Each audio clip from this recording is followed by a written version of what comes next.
Hi అండి. ఈరోజు మనకు తెలియకుండానే మన ఓరల్ హెల్త్‌ని ఎలా నెగ్లెక్ట్ చేస్తున్నామో, చిన్న ఎనాలజీ రూపంలో మీకు చెప్దాం అనుకుంటున్నానండి. చివరిదాకా ఒకసారి విని చూడండి. రమేష్, సురేష్ అని ఇద్దరు వ్యక్తులున్నారండి.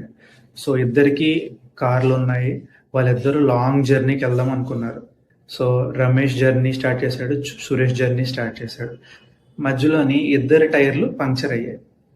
సో, మీకు తెలిసిందే కదా రోడ్లు ఎలా ఉన్నాయో. సో, ఇద్దరు టైర్లు పంక్చర్లు అయిపోయాయి.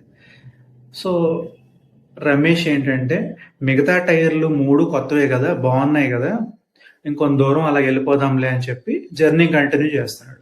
సురేష్ ఏంటంటే ఒక టైర్ పంక్చర్ అయ్యింది కదా, నాకు మళ్ళీ ఇబ్బంది అయిపోతుంది, కార్ మొత్తం పాడైపోతుంది అని చెప్పేసి, మిగతా టైర్లు కూడా ఇబ్బంది వస్తుంది అని చెప్పేసి అప్పుడుకప్పుడే కార్ లోపల ఉన్న స్టెఫ్నీ టైర్ని రీప్లేస్ చేసుకుని కొత్త టైర్ పెట్టుకుని జర్నీ కంటిన్యూ చేస్తాడు. సో రమేష్ కూడా జర్నీ కంటిన్యూ చేశాడు, జర్నీ కంప్లీట్ కూడా చేసేసాడు. తీరా ఇంటికెళ్ళి చూసేసరికి మిగతా 3 టైర్లు కూడా ఇది పంక్చర్ అవడం వల్ల, టైర్లో గాలి లో అవడం వల్ల మిగతా కూడా అరిగిపోయాయి.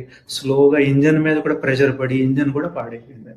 సో రమేష్ కార్ మొత్తం పాడైపోయింది, తెలియకుండానే పోయిందనమాట. సురేష్ మాత్రం హ్యాపీగా సేఫ్గా ఉన్నాడు. అదే కార్ని చాలా నాళ్ళుగా వాడుతూనే ఉన్నాడు. సో ఇప్పుడు అనాలజీ ఏంటంటే, ఈ లాంగ్ జర్నీ అనేది మన లైఫ్ అనమాట. ఈ కార్లు అనేవి ఫర్ ఎగ్జాంపుల్ మన నోరు అనుకుందాం. ఈచ్ టైర్స్ ఏంటంటే 4 టైర్లు ఉన్నాయి కదా, అలాగా మన నోట్లోని 4 భాగాలు అనమాట. ఇక్కడ నుంచి ఇక్కడికి, ఇక్కడ నుంచి ఇక్కడికి, ఇక్కడ నుంచి ఇక్కడికి. సో ఇలా 4 వైపులు ఉన్న 4 పళ్ళు 4 టైర్లు లాగా అనమాట. సో ఈ పంక్చర్ అనేది చిన్న పుచ్చు కానీ, లేకపోతే మనకు వచ్చిన టీత్ ప్రాబ్లం అనమాట. అర్థమైంది కదండి. సో ఈ రమేష్ ఏం చేశాడు, మిగతా పళ్ళన్నీ బాగున్నాయి కదా, అంటే మిగతా టైర్లన్నీ బాగానే ఉన్నాయి కదా అని చెప్పి జర్నీ కంటిన్యూ చేసుకుంటూ వెళ్ళిపోయాడు. సో అలాగే అనమాట, ఈ పుచ్చులు ఉన్నాయి కదా, ఈ టీత్ ప్రాబ్లమ్స్ ఉన్నాయి కదా, మనం కూడా మిగతా పళ్ళని బాగానే ఉన్నాయి కదా, చిన్న ప్రాబ్లమే కదా అని చెప్పేసి మనం కూడా అలాగే వదిలేస్తూ ఉంటాం.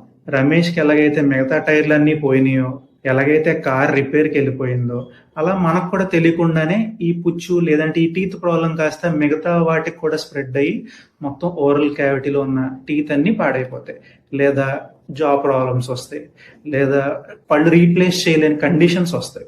సో చిన్న టైర్ రీప్లేస్ చేసుకుని ఉంటే కార్ మొత్తం సేవ్ అయ్యేది కదా. సో రమేష్ అలా చేయలేదు. సో మనం కూడా దీన్ని అప్లై చేసుకుని చూసుకుందాం అనమాట. అర్థమైందా?